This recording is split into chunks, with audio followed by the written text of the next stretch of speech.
찬송가 338장 부르시겠습니다.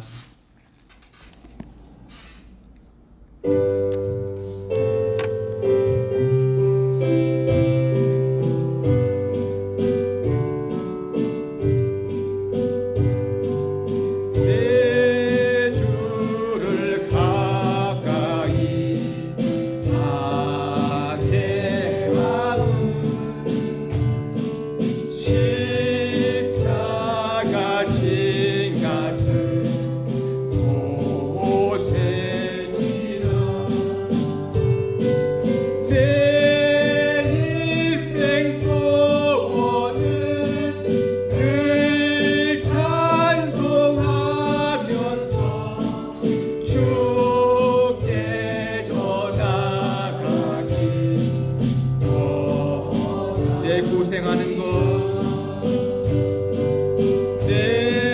내 고생하는 것 옛 야곱이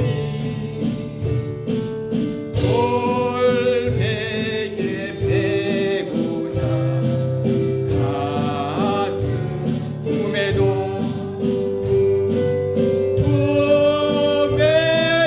소원이 늘 찬송하면서 주께 떠나가기 원한 전성에 가는 길 전성에 가는 길 험하여도 생명길 대나니 그대로다 천사 날 부르니 늘 찬송하면서 주께 떠나가기 야곱이 잠깨요 야곱이 잠깨요 일어나듯 돌다들 쌓는 것 공받아서 숨질 때 되도록 늘 찬송하면서 주께 떠나가기 원합니다. 아멘. 우리 교동문 52 시편 119편입니다. 교독하겠습니다. 청년이 무엇으로 그의 행실을 깨끗하게 하리이까? 주의 말씀만 지킬 따름이이다. 내가 전심으로 주를 찾아사오니 주의 계명에서 떠나지 아니하소서. 내가 주께 범죄하지 아니하려 하여 주의 말씀을 내 마음에 두었나이다. 찬송을 받으실 주 여호와여 주의 율례들을 내가 가르치소서. 내가 주의 법도들을 작은 소리로 읊조리며 주의 길들에 주의하며 주의 율례들을 즐거워하며 주의 말씀을 잊지 아니하리이다. 주의 법이 나의 즐거움이 되지 아니하였다면 내가 내 고난 중에 멸망하였느니라. 내가 주의 법도들을 영원히 잊지 아니하니 주께서 이목을 때문에 나를 살게 하시니이다. 나는 주의 것이니 나를 구원하소서. 주의 법도들만 찾았나이다. 악인들이 나를 가르고 엿보아나 나는 주의 증거들만을 생각하였나이다. 내가 보니 모든 완전한 것이 다 끝이 있어도 주의 계명들은 심히 넓으니이다. 내가 주의 법을 어찌 그리 사랑하는지요. 내가 그것을 종일 작은 소리로 읊조리이다. 아멘. 기도하시겠습니다. 내 영혼아, 내가 어찌하여 낙심하며 어찌하여 내 속에서 불안해하는가? 너는 하나님께 소망을 두라. 그가 나타나 도우심으로 말미암아 내가 여전히 찬송하리로다. 허물과 죄로 영원히 죽을 수밖에 없던 저희들을 위해 독생자 예수 그리스도를 십자가에 못 박히게 하시기까지 사랑하신 하나님 아버지, 지난 한 주간 주님의 크신 사랑과 은혜 가운데 보호하여 주셔서 오늘 복된 주일에 주일 성전에 모여 거룩한 예배를 드릴 수 있도록 인도하여 주심에 찬양과 영광을 올립니다. 저희들이 온 마음과 정성을 다하여 예배 드리기를 간구하오니 주님께서 흠망하여 주시고 홀로 영광 받으소서. 이 시간 귀가 열려 듣지 못했던 것을 듣게 하시고 눈이 열려 보지 못했던 것을 보게 하여 주옵소서. 저희들이 강박하고 옹졸하고 상한 마음이 이 예배를 통해서 치유받고 문제 해결한 밟는 귀한 시간 되길 원합니다. 주님께서는 죄 많은 저희들을 구원하시기 위해 골고다 언덕의 고난의 길을 걸으셨는데 저희들은 지난 한 주간도 주님의 자녀처럼 거룩한 척 하면서도 우리의 속사람은 세상과 타협하며 유선자의 삶을 살아온 죄임을 고백합니다. 믿음의 확신이 없어 기도하지 않고 늘 염려와 근심으로 무엇을 먹을까, 무엇을 입을까 고민하는 연약한 믿음의 모습들, 이 시간 저희를 통해하며 회개하오니 용서하여 주옵소서. 우리 선교회원님들 형편과 처지를 아시는 여호와 라파의 하나님, 병마에 싸우고 있는 환우들 있습니다. 주님께서 친히 그들을 영혼을 찾아가 주셔서 위로하여 주시고 건강이 회복되는 과정 속에서 주님을 인격적으로 만나 복음의 씨앗이 뿌려지길 소망합니다. 사랑의 주님, 저희들을 긍휼히 여기셔서 마음 편히 예배하고 기도하고 찬양할 수 있는 새 성전을 주시고 감당치 못할 부족한 물질도 다 채워지는 놀라운 주님의 역사를 체험하게 하시니 이 또한 은혜와 감사를 드립니다. 은혜의 주님, 경북공교회 성교회원님들 믿음과 소망과 사랑이 넘치는 삶이 되게 하여 주옵소서. 주님을 향한 아름다운 믿음의 고백들이 넘치는 삶이 되게 하시고 땅에 소망을 두지 않고 오직 하늘에 소망을 두며 모든 주권이 주님께 있음을 확신하며 살아가게 하여 주옵소서. 특별히 주님이 사랑하시는 이경욱 담임 목사님 위해 기도합니다. 영육간의 강건함을 허락하여 주시고 경복궁교회와 양들을 위해 늘 기도하시는 목자 되게 하옵시고 많은 사역들로 힘드시는데 곤비하지 않게 하시고 온전히 감당할 수 있는 영역과 능력 허락하여 주옵소서. 그리고 그 가족 위에 복의 복을 더하여 주옵소서. 주님의 뜻이 있어 경북공교회 사역자로 오신 신영숙 전도사님, 천안 개강 영성 수련을 통해 큰 힘을 얻게 하시고 말씀을 양육하는 리더로 저희들이 구원의 방주의 사명 잘 감당케 하옵소서. 교회 머리가 되시는 주님, 주님의 고귀한 피로 세우신 경복궁 교회를 위해 기도드립니다. 먼저 말씀과 기도로 날마다 세워지는 교회 되게 하시고 합력해서 선을 이루는 믿음의 공동체가 되어 십자가 사랑과 예수 경제의 삶을 몸소 실천하여 죽어가는 영혼들의 믿음의 통로가 되기를 간절히 소망합니다. 임마누엘 하나님, 먼 타국 땅에서 주님의 복음을 전파하기 위해 애쓰는 해외 선교사님 위해 기도드립니다. 저들이 주의 복음을 증거할 때마다 언어, 기후, 음식, 정치, 종교적 상황, 재정 등 여러 가지 이유로 어려움이 있을 줄 압니다. 주님께서 친히 함께 하셔서 각자 처한 어려운 문제들을 속히 극복하여 주시고 모든 필요를 채워주시며 복음을 증거할 때마다 수많은 심령들이 주께 돌아오는 놀라운 역사가 일어나길 원합니다. 이 민족과 이 나라를 사랑하시는 주님, 우리 민족이 온전히 하나님을 섬기게 하시고 이 나라를 통치하는 대통령과 위정자들이 하나님을 경외하며 공의와 절의를 지키며 나라를 잘 다스려 우리 국민들이 평온한 마음으로 맡은 일에 최선을 다하는 주님의 백성 되게 하여 주옵소서. 국회와 정부, 사회단체들이 다툼과 분쟁을 멈추게 하시고 이 민족을 향한 주님의 선한 뜻이 이 땅에서 이루어지기를 간절히 바라고 원하옵나이다. 이 시간 단위에 세우신 이경욱 목사님께 주님의 강한 오른손으로 붙드시어 생명의 말씀의 검으로 우리의 영과 육과 골수를 쪼개어 성령 충만케 하시고 주님의 은혜를 사모하는 지체들에게 생수의 강이 흘러넘치게 하여 주옵소서. 예배의 시종을 주님께 의탁하오며 어둠에서 빛으로 오신 주 예수 그리스도 이름으로 기도드립니다. 아멘. 하나님 말씀 보겠습니다. 하나님 말씀은 누가복음 1장 5절부터 17절까지의 말씀 우리가 한 목소리로 우리가 볼 수 있도록 그렇게 하겠습니다. 누가복음 1장 5절. 여러분들 이제 계속해서 누가복음 나가니까 성경책에다가 이렇게 딱 표시로 해놓으면 보기가 쉽죠. 한 목소리로 갑니다. 유대 왕 헤롯 때에 아비야의 반열에 제사장 한 사람이 있었으니 이름은 사가라요 그의 아내 아론의 자손이니 이름은 엘리사벳이다. 이 두 사람이 하나님 앞에 의인이니 주의 모든 계명과 규례대로 흠이 없이 행하였더라.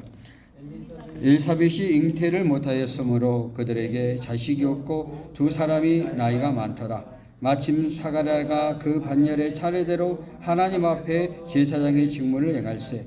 제사장이 전례를 따라 제비를 뽑아 주의 성전에 들어가 분향하고 모든 백성은 그 분향하는 시간에 밖에서 기도하더니 주의 사자가 그에게 나타나 항단 우편에 선지자 사가랴가 보고 놀라며 무서워하니 천사가 그에게 이르되 사가랴야 무서워하지 말라. 너의 간구함이 들을지라. 내 아내 엘리사벳이 내게 아들을 낳아 주리니 그 이름은 요한이라 하라. 너를 기뻐하고 즐거워할 것이요 많은 사람이 그의 태어남을 기뻐하리니 이는 그가 주 앞에 큰 자가 되며 포도주나 독술을 마시지 아니하며 모태에서부터 성령의 충만함을 받아 이스라엘의 자손 주 곧 그들의 하나님께로 많이 돌아오게 하겠음이라. 그가 또 엘리야가 성령과 능력으로 주 앞에 먼저 와서 아버지와 마음을 자식에게 거스른 자를 의인의 슬기에 들어오게 하고 주에 의하여 세운 백성을 준비하리라. 아멘. 오늘 말씀의 제목은 누가 이 세상에서 큰 자인가 하는 제목. 세상에서 큰 자, 세상에서 큰 자라 세상에서 바라보는 관점은 갑자기 지위가 높은다든가 또 돈을 많이 갖는다든가 뭐 이러한 기준을 가지고 세상에서는 큰 자다 이렇게 말을 하죠. 뭐 또 속된 말로 성공했다, 출세했다 뭐 이런 표현들을 하죠. 그런데 하나님 편에서 큰 자는 어떤 자이냐? 하나님의 뜻대로 행하는 자. 우리는 세상에 70억이 넘는 인구가 있죠.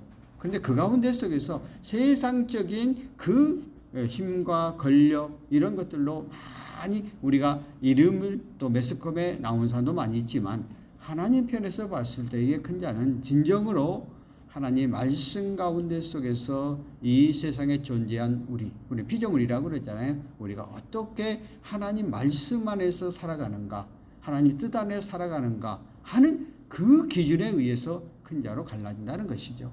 그러므로 하나님이 우리의 인생을 평가할 때에 세상적인 기준이 아니라 하나님의 피조물로 태어난 우리 사람 한 사람 한 사람을 너무나 귀중히 여기고 소중히 여기고 그 한 사람 한 사람이 주어진 여건과 환경이 각각 다르지만 그 가운데 속에 어떻게 주의 뜻을 하나님 말씀대로 생활해 가느냐에 따라서 그것으로 하나님 우리를 평가할 때 큰 자로 평가해 준다는 거죠. 그러니까 저와 여러분도 우리의 삶 가운데 속에서 어떤 세상적인 기준의 큰 자로 평가되는 것이 아니라 하나님 앞에만 인정받고 하나님의 뜻대로만 행해 나갈 때 주 앞에 섰을 때 정말 네가 이 세상에 살아가는 동안 잘했노라고 인정받고 하나님으로부터 큰 자라고 불려질 수 있는 그러한 저와 여러분 되어지기를 바랍니다. 오늘 보면 말씀은 이제 누가복음 시작을 하면서 가장 먼저 예수님 전에 6개월 전에 태어난 세례 요한, 오늘 요한에 대한 이야기가 오늘 본문의 말씀입니다. 그 세례 요한이 태어나서 예수님보다 6개월 전 장차 오실 예수 그리스도가 오시는 길을 예배해놓고 그 이후에 가서 이제 예수님의 탄생에 대한 것에 누가복음 1장에는 기록하고 있습니다. 그런데 오늘 예수님 전자 6개월 전에 태어난 세례 요한의 탄생도 신비한 성령의 역사, 그 이후에 예수님이 마리아의 몸에 태어난 동정녀 마리아의 몸에 난 신비한 사건들, 그러니까 초자연적인 하나님의 능력에 통해서 이루어져 가고 있는 것들을 누가복음은 시작을 하고 있는 것을 볼 수가 있습니다. 오늘 본문 가운데 가장 먼저 그 세례 요한의 부모님인 사가랴와 엘리사벳의 부부에 대해서 이야기를 하고 있습니다. 이 사람들은 대제사장이라고 그렇게 말을 했습니다. 이때 당시에 그 환경을 보면은 헤롯이 지배하는 시대였어요. 헤롯 왕은 굉장히 정치적으로 겉모술수, 출세를 위해서 눈이 어두웠던 왕이라 그래서 거대한 한 국가를 다스리는 게 아니고 로마가 세계를 지배하고 로마의 식민지였어요. 식민지였는데 로마에서 파송을 할 때 총독을 파송하는 데도 있었고 또 분봉왕, 왕을 파송하는 지역도 있었습니다. 그래서 이 헤롯이 이때 당시에 이스라엘을 지배하고 있었는데 헤롯 대왕은 상당히 정치적인 그러한 출세를 위한 수단과 방법, 그러니까 그 당시에 자기의 아내나 자기의 딸까지도 자기의 권력에 방해가 되어지니까 죽게 하고 그 권력을 계속 유지했던 사람 가운데 하나예요. 그러다 보니까 그 당시의 사회가 얼마나 제사장 가문이 존재하고 이스라엘의 제사는 존재했지만은 사회가 굉장히 혼탁했던 그러한 사회. 더 쉽게 이야기하면은 세상적인 목표의식을 가지고 세상적인 실세를 향하는 것에 모든 포커스가 만들어 있는 사회. 오늘 우리의 사회도 동일하죠. 이런 사회의 환경과 여건이. 그런데 그 가운데 속에서 있는데 오늘 이 제사장 그 엘리사벳과 사가랴 부부가 보면은 오늘 성경 말씀 가운데 속에서 굉장히 오늘 본문에 뭐라고 그랬어요? 두 사람은 하나님 앞에 의인이고 주의 6절에 주의 모든 계명과 규례에 흠이 없이 행하더라. 그러니까 정말 하나님의 뜻 안에서 말씀 가운데 속에서 살아가는 그런 삶이었어. 그래서 아까 그 분봉왕이 정치적으로 24 제사장이 있는데 그 가운데 속에서 3분의 1은 사두개인들이 지배를 했어. 그러니까 사두개인이라 한 사람들은 바리새인들은 부활신앙을 믿었지만 사두개인은 현실 정치에 참여하고 정치적인 부활신앙을 믿지 않는 사람. 그러니까 그 제사장 가운데 속에서도 왕의 그 헤롯의 지배하에 있다. 이런 상황 환경이죠. 그런데도 불구하고 이 제사장은 오늘 본문처럼 정말 하나님의 말씀 안에서 충실한 그러한 삶을 살아가게 되었다 하는 것을 볼 수가 있습니다. 그래서 오늘 그를 소개할 때 이 하나님 앞에 의인이라, 그러니까 정치적으로 타락한 그러한 시대 속에서 그 흐름과 그 상황과 그 세상적인 방법대로 가지 않았다는 것이죠. 오늘도 우리는 세상이 굉장히 더 이기적으로, 물질 만능적으로, 권력 만능적으로 점점 가고 있잖아요. 그러다 보니까 우리 사회 안에서 진정으로 정말 올바른 가치관을 갖고 올바른 생각을 갖고 올바른 사고를 갖고 생활해가는 사람들이 점점 없어져가는 이런 시대 속에서 특별히 우리가 교회가 교회였는데 교회는 빛과 소금의 역할을 감당하라고 했는데 오늘 교회마저도 세상의 정치 원리와 세상의 권력 원리와 세상의 물질 만능주의 안에서 가고 있는 이런 현실적인, 물론 그렇지 않는 교회도 엄청나게 많이 있어요. 그런데도 불구하고 그렇게 흘러가는 이런 사회적인 모습 속에서 진정으로 하나님의 영광을 위하여 하나님으로부터 정말로 인정받을 수 있는 큰 자가 진정 많이 없는 시대, 그 상황, 그 환경도 그러한 시대인데도 불구하고 제사장은 정말 바른 삶과 올바른 가치관을 살고 있었다 하는 것들을 볼 수가 있습니다. 그러니까 제사장 24명 가운데 속에서도 정치적인 그런 제사장 속에 들어가 있는 사람들이 많이 있었는데 오늘 이 제사장은 그러하지 아니하는 사람. 그러니까 오늘 그가 뭐라고 그래요? 의인이라고, 하나님 앞에 의인이라고 인정받게 되었다.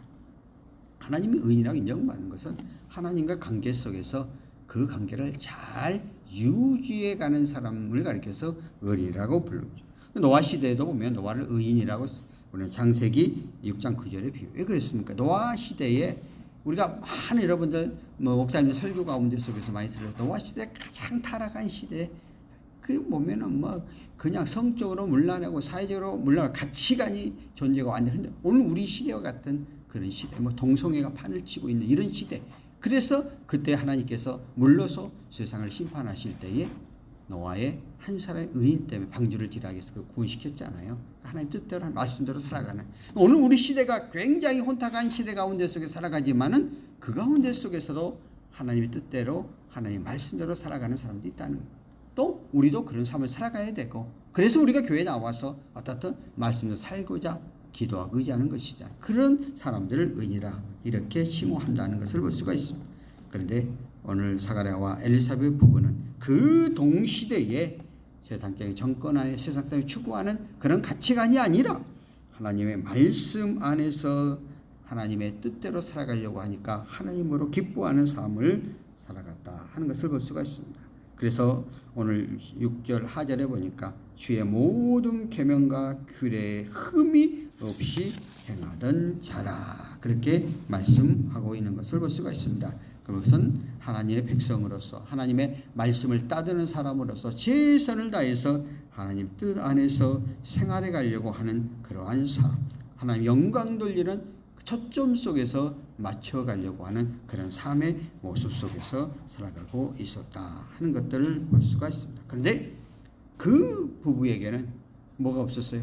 자녀가 없었어요. 나이가 많은데도 자녀를 낳지 못하게 되어지는 것을 7절에 보니까 엘리사벳이 잉태하지 못함으로 그들에게 자식이 없고 두 사람이 나이가 많다라 하는 것이죠. 뭐 그때 당시에는 자녀를 낳지 못하면은 그 굉장히 수치심으로 여겼잖아요. 그런데도 그러니까 얼마나 그 제사장으로도 자식을 낳아서 계속해서 제사장의 가문을, 왜냐하면 제사장은 24반열인데 이미 제사장으로 임명된 그러한 가정 계속해서 대를 이어서 제사장으로서의 가문을 이어져 가야 돼요. 그런데 자녀를 낳지 못해서 거기에서 제사장 반열이 끊겨버린다면 조상들 보기에 얼마나 큰 수치심이었었겠어요. 그러니까 얼마나 큰 고민을 많이 했었고요. 나이가 많았다는 얘기는 이제 자녀를 낳을 수 없는 그런 환경과 여건과 상황이 조성되어졌다 하는 것을 계속해서 오늘 우리가 봉독했던 본문을 한번 살펴볼까요?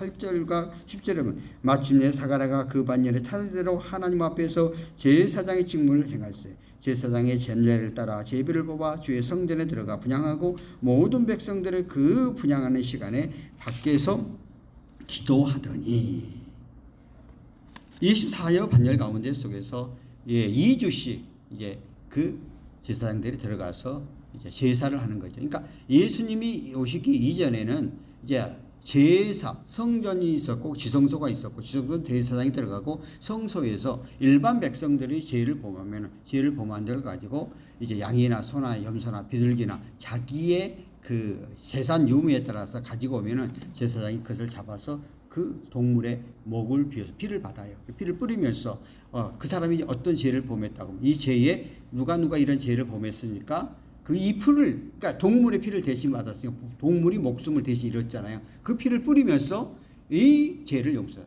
동물이 대신 속죄를 드렸으니까 그 사람의 죄를 용서해달라 이렇게 뿌리는 거. 이런 제사, 이거를 행하는 사람이 제사장들이에요. 그러니까 제사장이 굉장히 경건해야 되잖아요. 근데 그러지 못하는 시대 상황 속에서 이 제사장은 그러한 경건한 삶을 살아가. 물론 이러한 것들이 이제 구약 개념으로 천주교에서는 고해 성사가 있잖아요. 신부가 앉아서 일반 백성들이 그 성도도 와갖고 고해를 하면은 잘못 놓치면은 내가 성부와 성자 성령 이름으로 내 죄를 사노라. 신부가 하면은 제가 용서받는 이런 게 예입니다. 그러나 우리 기독교 개신교는 목사가 여러분의 죄의 속죄권이 없어요. 우리는 하나님 앞에 나와서 예수 그리스도의 이름으로 고백하면 그 속죄가 돼요. 나와 하나님과의 1대1관. 그 중보자가 누구예요? 예수님이 그 중보 역할을 감당하는 거예요. 그러니까 기독교는 철저하게 나와 하나님의 관계예요. 목사는 다만 말씀을 전하면서 깨닫게 하고 알게 하고 바로 길로 가르쳐 주는 것이에요. 그러니까 우리는 우리의 삶 가운데 속에서 뭐 잘못을 하고 어떤 죄를 보면은 내가 누구한테 이야기해서 용서받는 게 아니고 교회 와서 또 집에서 어느 것도 상관없어요. 예수 그리스도 이름으로 고백하고 마지막에 회개하면 다 씻김받고 깨끗하게 정죄받는 이런. 그러니까 구약에는 그런 개념이 아니었기 때문에 제사장들이 그러한 역할을 하게 되었다는 거죠. 그래서 오늘 이 제사장이 바로 그러한 일을 감당해 갔다 하는 거예요. 그러니까 그 직분을 행하며 정말 충실하게 행했음을 볼 수가 있습니다. 그러니까 하나님 뜻대로 하나님의 말씀대로 살아가는 그러한 사랑 가운데 속에서 한 사람이었음을 볼 수 있습니다. 오늘도 우리의 삶 가운데 속에서 정말 그러한 삶을 산다는 것은 굉장히 중요하고 소중한 그러한 모습들을 우리가 엿볼 수가 있습니다. 그런데 오늘 그런 가운데 속에서 하나님께서 거기에 이제 자녀를 낳겠다 그렇게 말을 하죠. 오늘 11절 보면 주의 사자가 그에게 나타나 향단 우편의 선지자 사가랴를 보고 이야기를 하니까 맨 처음에는 놀라 무서워하다. 갑자기 천사가 나타나니까 기도하는데 천사가 얼마나 무서웠겠어요. 그런데 계속해서 뭐래 13, 14절에 천사가 이르되 사가랴야 무서워하지 말라. 너의 간구함을 들은지라 내 아내 엘리사벳이 내가 아들 낳아주리니 그 이름을 요한이라 하라. 내가 기뻐하고 즐거워할 것이요 많은 사람이 그의 태어남을 기뻐하리라. 하나님이 천사를 통해 기도하는 그 가운데 속에 사가랴 선지자에게 사가랴 제사장에게 아기를 낳죠. 네 아내가 나이가 많이 먹어서 낳지만 하나님이 함께 해주시면 잉태하게 된다. 그 기쁜 소식을 그에게 이야기를 하고 하나님이 바로 너희 가문을 그 수치를 당하지 않고 계속해서 축복해. 네가 경건해. 하나님의 뜻대로 하나님의 말씀대로 그 24명의 제사장 가운데 속에서 타락하지 아니하고 바른 길로 올바른 길로 가니 내가 너희 이러한 축복. 그리고 그 아들을 하나님이 기뻐하고 귀중하고 소중하고 그래서 결국은 예수님이 태어나기 6개월 전에 애치는 자, 강하에 애치는 자가 되어서 그 길을 닦았다고 그래요. 예수님 오시는 길을. 그러니까 우리는 언제든지 대통령이 되기를 원하면 대통령이 혼자 되나요? 언제나 그 앞에서 그러한 길들을 예비해 주는 사람이 있어야 돼요.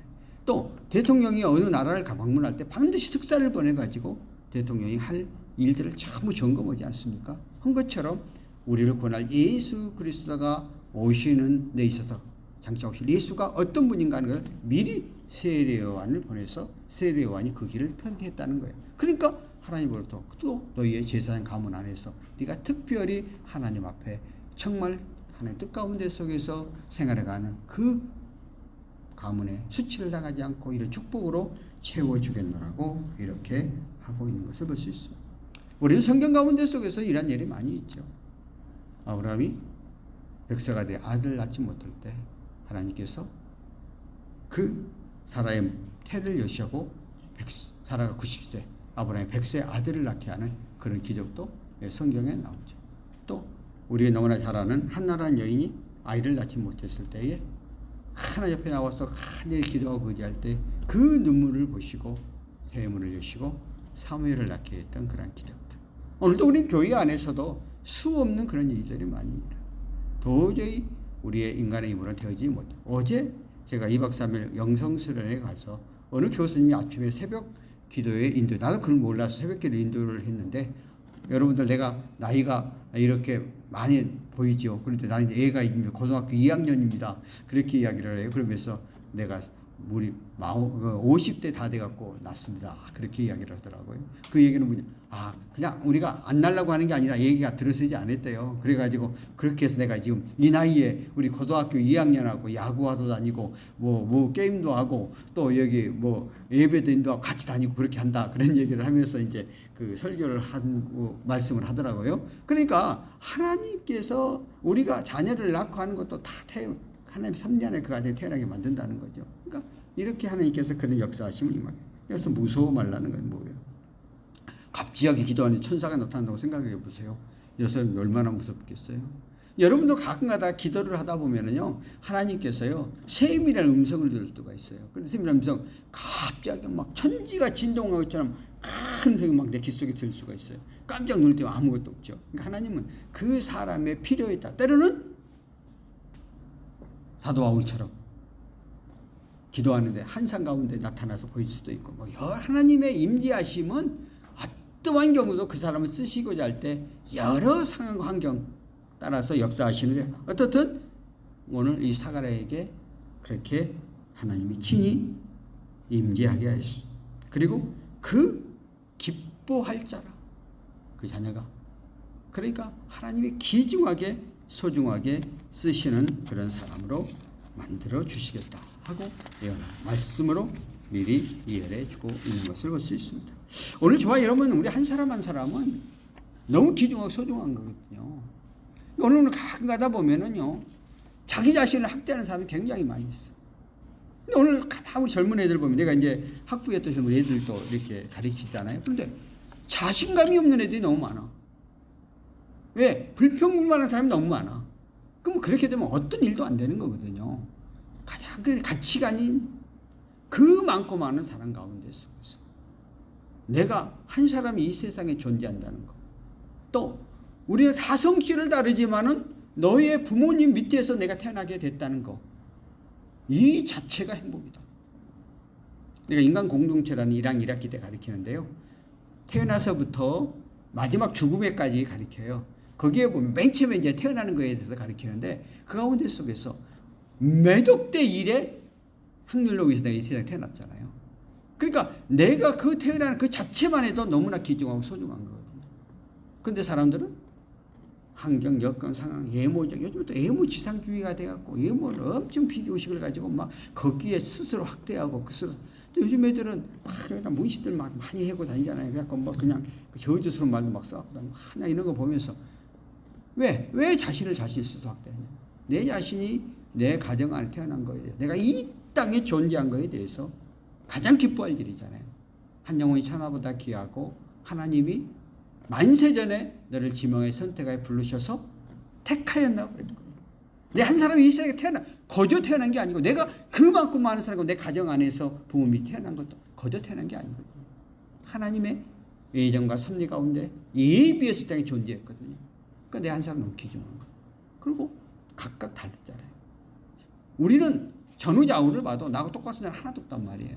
나만의 고유한 특성과 능력을 갖고 태어나. 그러니까 내 자신이 이 세상에 존재한 그 자체가 내가 기뻐해야 되고 내가 즐거워 내가 감사해야 되고 그것을 내가 갖고 있는 장단점을 가지고 활용해서 나가면 자부심과 긍지를 갖고 나갈 수 있는데 우리는 스스로가 내가 태어난 것부터가 기뻐하지 않고 감사하지 않고 불평불만하고 원망하고 자꾸 이래버리면 인생 싸움 이미 출발이 잘못된 거라는.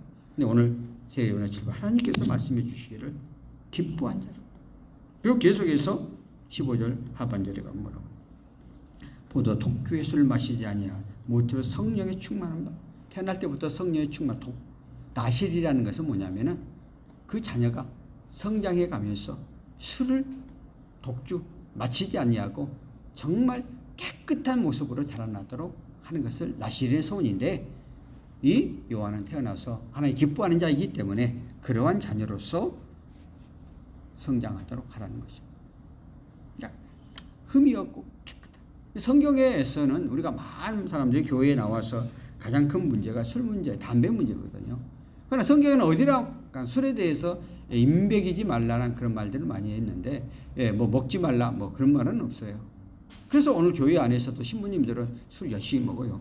목사님들 가운데 속에서 3분의 1은 이 진보 측에 있는 목사님들은 술 다 먹습니다. 담배까지 다 핍니다. 이 보수 안에서는 이 술 먹었다가 큰일 나고 담배 피웠다가 그 발각되면 큰일 났지만 그러니까 이런 것하고 천국과 구원 받는 것은 아무 상관이 없어요. 그런데 다만 술을 먹다 보면 술을 취하고 그 술을 통해서 실수를 하는 게 되고 또 인이배격이 되면 그게 우리가 요즘은 그 뭐라고요? 계속 반복해서 또 판단력이 흐려지고 이렇게 되니까 우리 예수 믿는 우리들은 될 수 있으면 그런 것에 빠져가지 않도록 이렇게 하는 것이지 그를 구원받는 거하고는 상관이 없어요. 그런데 성경에도 올바로 살아가는 사람들은 사실은 술, 독주 이것으로 인해서 자기의 영혼을 점점 하기 있는 일을 하지 않는다. 깨끗하게 건강하게 성장한다. 저는 우리 교회에 나오시는 내가 또 목회를 할 때도 술, 담배 먹는 거 내가 끊으라고 절대 말하지 않습니다. 설교하지도 않고요. 근데 성령께서 역사하시면은요 끊어지더라고요. 또 해지더라고요. 오늘 갑자기 또 이 말이 나온지 모르겠는데 제가요 목회를 하면서 재밌는 일이 있었어요. 서울에서 94년도에 개척을 해가지고 우리 교회 정말 열심히 나오는 남자 집사님이 계셨어요. 그런데 이제 그분이 이제 한 그 좀 슈퍼를 크게 하다 보니까 지금은 그러지 않지만은 그때 당시만 해도 그 한 동에서 그 정도로 하면은 그 동에 아주 뭐 여러 가지의 막 직책들을 많이 가져요. 그리고 막 도와줘야 되고 막 그래요. 그러니까 같이 어울리다 보니까 어느 날 내가 지나가고 있는데 이게 담배를 피고 있어요. 그래서 내가 이제 나는 근데 또 피해갈 수는 없고 내가 이제 머리 이렇게 둘려서 이렇게 이제 안 본 척하고 이제 지나갔죠. 그 엉벽거에 여기다가 담배를 내가 보니까 엉벽에다 집어넣더라고요. 내가 쓱 옆에 앉아 뭐 안 보고 그냥 인사를 안 하고 이렇게 지나갔죠. 옆에서 불이 타더라고. 그러니까 얼마나 미안했겠어요. 근데 내가 이제 말을 않고 그냥 지나갔죠. 근데 얼마 지나지 않아 진짜 독한 마음 먹고 나니까 끊더라고요. 끊어지더라고요. 그러니까 이런 계기가 돼. 근데 내가 목사 그거 보고 집사님 담배 피워 뭐 해봐요. 큰일 나잖아요. 저는 그렇지 않아요. 성령께서 역사에 자동적으로 끊게 만들어져야지 사람의 힘으로 되는 게 아니에요. 기다려줘야 되거든요. 술 먹는 사람도 마찬가지. 우리 교회에 와서 술 먹고 해도 난 말 안 해요. 내가 우리 전부 순창에 가서 개척을 할 때요. 부인이 이제 먼저 우리 교회를 나오니까 남편이 술 잔뜩 먹고 와갖고요. 우리 교회 돌 던져갖고 유리창 다 깼어요. 그래도 제가 아무 말도 안 했어요. 왜냐면은 그게 다 그걸 해도 그걸 싸우고 할 필요가 없어요. 그 다 유리창 새로 끼고 나중에 그분 안 걸려가지고요. 이게 결국 내가 가서 마지막 임종까지 내가 다 해줬잖아요. 그러니까 그렇게 하면 안 되는 거거든. 그게 참 구원받았잖아요. 그러니까 그래서 교회 안에서는 이런 것들에 대해서 무슨 말하면 안 돼요. 내 주관은 그래요. 뭐 다른 사람들은 목사님들은 막 강했어요. 막 해야 되는데 난 절대 그러지 않습니다. 스스로들이 정리하도록 스스로들이 해나가.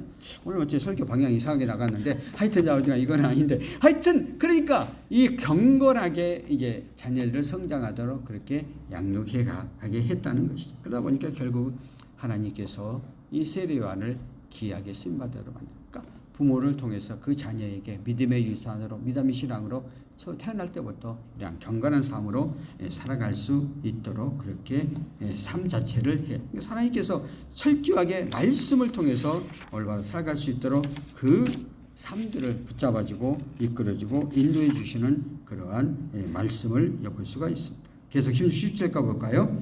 이스라엘 자손 주 곧 그들의 하나님께로 많이 돌아가게 하겠습니다. 그가 또한 엘리야의 심령과 능력으로 주 앞에 먼저 와서 아버지의 마음을 자식의 거스는 자를 의인의 실기를 돌아오게 하고 주를 위하여 세운 백성으로 준비하다. 여기서 이제 엘리야 선지자가 구약 시대 선지자거든요. 엘리야 시대 때에 그 이세벨이라는 여인이 앙비로 와가지고 우상 섬기던 그 자기의 신을 이스라엘 나라에 섬기게 만들어가지고 나라를 엉망진창으로 만들어버렸던 그 여인 이세벨이. 그런데 그때에 엘리야 선지자가 나타나서 그 850명이라는 바알 아세라를 섬기는 그 선지자들을 다 없애버리고 정화정책을 쓰고 새롭게 신앙을 회복시키는 사람이 바로 엘리야 선지자예요. 그러니까 그 타락하고 그 하나님의 뜻을 거역하는 그 시대 바른 삶, 올바른 가치관을 심었던 선지자인데 세례 요한도 예수님 오시기 전에 그때 당시에 엄청 아까 앞에서 설명했던 것처럼 정치적으로 사회적으로 막 혼탁한 있던 시대 속에서 그런 역할을 담당하는. 그리고 세례 요한은 6개월 동안 예수님 오시기 전에 정말 회개하라 하고 외쳐가면서 정화작업을 시켰잖아요.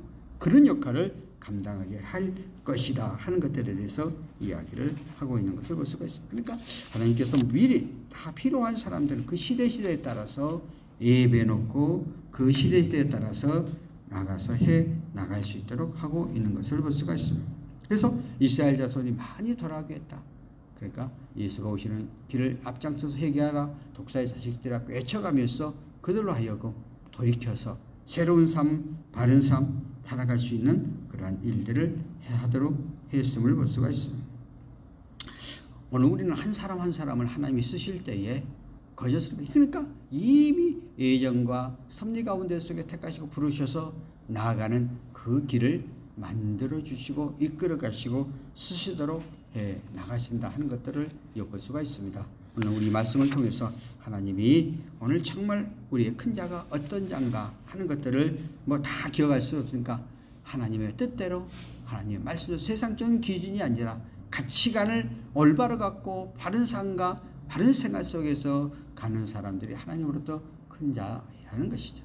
오늘도 우리 자식들 다 길러가고 있는데 우리들이 정말 올바로 쓰임받은 사람이 어떤 세상적인 어떤 것과 대해지는 게 아니라 끝까지 우리 인생의 삶 속에서 하나님 보시기 합당하고 바른 삶, 올바른 가치를 갖고 살아가는 사람들이 바로 쓰임받아지는 사람이 아닌가 하는 것들을 생각해 보면서 오늘 한 세례 요한을 태어나는 가정도 신비한 역사를 통해서 하나님이 부르셔서 한 시대를 쓰임받아 가고 있다는 사실을 알고 저와 여러분들 우리 이 땅에 살아가면서 우리들도 이 세상적인 기준에 큰 마음은 우리가 큰 자가 못 되잖아요. 그런데 하나님과의 관계 속에서는 우리가 큰 자들이 다 되어서 마지막 주 앞에 섰을 때 내가 이 세상에서 태어나게 하시고 네 갖고 있는 능력 안에서 정말 잘했더라고 인정받고 나가는 우리 모든 삶들이 되어지기를 예수 이름으로 축원합니다. 기도하겠습니다. 살아계신 하나님 아버지, 오늘도 이 시간 저희들을 불러주셔서 세례 요한이 탄생하게 된 신비한 사건을 통해서 우리의 진정으로 큰 자는 세상적인 기준이 아니라 하나님 말씀 안에 서서 하나님 뜻대로 행하는 자가 큰 자임을 알고 우리도 우리의 그러한 삶을 살아가도록 최선을 다하는 저희들 되게 하옵소서. 예수님 이름으로 기도합니다. 아멘. 다 같이 한번 통성으로 우리 한번 기도하십시다. 우리 하나님, 우리가 세 번째 기도 제목이 있어요. 나라와 민족을 위해서, 또 두 번째는 우리 경찰관 보고마 202와 또 용산 경찰서, 그다음에 교통센터, 또 우리 환자들을 위해서, 우리 자신들을 위해서 한번 기도하십시다. 살아계신 하나님 아버지, 은혜를 감사합니다. 오늘도 이 시간 저희들을 주 앞에 불러주시고 우리가 구하고 간절히 간구하고 의지하고 의탁해 주시니 감사합니다. 하나님 아버지, 오늘도 이 시간 영광 받으시고 우리에게 구하고 의지하고 의탁해 나간 우리 기도와 우리의 간절한 간구함을 들으시고 하나님의 선한 역사하심이 우리의 삶 가운데 속에서 온전히 임하게 도와주옵소서. 특별히 이 나라 이민족을 기억하시고 이정잘 장중에 붙잡아 주시고 이 나라 주권이 올바로 나가게 우리 모든 백성들이 바른 삶과 올바른 삶을 살아갈 수 있고 경제 정치 사회적으로 안정된 그런 나라, 그러한 모든 백성 되도록 도와주옵소서. 특별히 15만 경찰관들과 우리 경비단과 용산경찰서의 특별히 교통센터에 속한 모든 직원들을 기억해 주시옵소서. 이 한절기 이 무더운 날씨 가운데 속에서 한 건의 사건 사고가 없게 하시고 늘 건강으로 책임져 주시고 붙잡아 주어서 우리의 삶 가운데 속에서 부족함이 없도록 차고 넘치게 이끌어 주시고 인도하여 주시옵소서. 하나님 아버지 버리시고 간절히 우리가 6명의 환자들 기억해 주시고 그들이 육신의 모든 병마를 치료하신 주님, 머리부터 발끝까지 주의 피물 손으로 어루만져 주셔서 건강하고 깨끗하게 치유받게 하시고 우리의 삶 가운데 부족함이 없도록 치유의 강선이 임하게 하여 주시옵소서. 하나님 아버지, 오늘 이 시간에 저희들과 함께 구하고 간절히 간구하고 의탁하는 우리 모든 권속들 기억하여 주옵소서. 우리 형편과 저희를 하시고 우리의 사회 문제를 하시고 나의 고통을 알고 계시는 하나님과 우리의 은밀한 관계 속에서 예수 그리스도 앞에 나의 모든 삶을 맡기고 의지하고 의탁할 때에 우리 주님 우리 기도를 응답하시고 치료하시고 정결케 하여 주시는 하나님을 믿습니다. 오늘 우리 각자 구합니다. 간절히 간구합니다. 의지합니다. 의탁합니다. 주여, 하늘의 보좌문을 활짝 여시고 우리의 기도를 들으시고 우리의 간구를 들으시고 저희들에게 응답하여 주셔서 살아계신 하나님의 능력을 체험하고 나가는 저희들 삶들 되게 도와주옵소서. 하나님 아버지, 이곳에 경복궁을 세우셨사오니 이것을 통해서 하나님의 선한 역사가 온전히 임하게 하여 주시옵소서. 살아계신 하나님 아버지, 오늘 이 시간 우리 갑심하여 이 나라 인민족을 위하여 15만 경찰관들을 위하여 202 경비단과 또한 용산경찰서 교통센터와 또 우리 6명의 환자들과 우리 각자의 소원을 놓고 간절히 구하고 의지했사오니 우리의 기도를 들으시고 형편을 하시고 삶의 문제를 알고 계시는 하나님, 이 시간에도 주의 강한 능선이 빛이 비치게 하여 주셔서 깨끗하게 정결하게 우리의 문제뿐만 아니라 건강 문제 모든 것들을 해결케 하시고 치료케 하여 주시고 우리의 기도를 응답하는 선한 역사 일어나게 하여 주시옵소서. 하나님 아버지, 오늘도 이 시간 정성들어 주 앞에 나와서 열애와 하나와 감사의 해물과 주령금을 드렸사오니 우리 말에게 약속된 약속대로 우리의 삶 가운데 차고 넘치게 하여 주시고 각자의 기도의 소원대로 하나님 응답하시고 이 예물이 주의 영광을 위하여 귀하게 쓰임받아야 된 예물 되게 축복하옵소서. 지금은 우리 주 예수 그리스도의 은혜와 성령님의 교통내주 충만하심이 이 나라 이민족 202 경비단과 용산경찰 교통센터와 오늘 이 시간 함께하는 모든 믿음의 권속들 머리 위에와 이 영상을 듣고 있는 심정들 머리 위에 특별히 우리 환자들 머리 위에 지금으로부터 영원토록 함께 계실지어다. 아멘.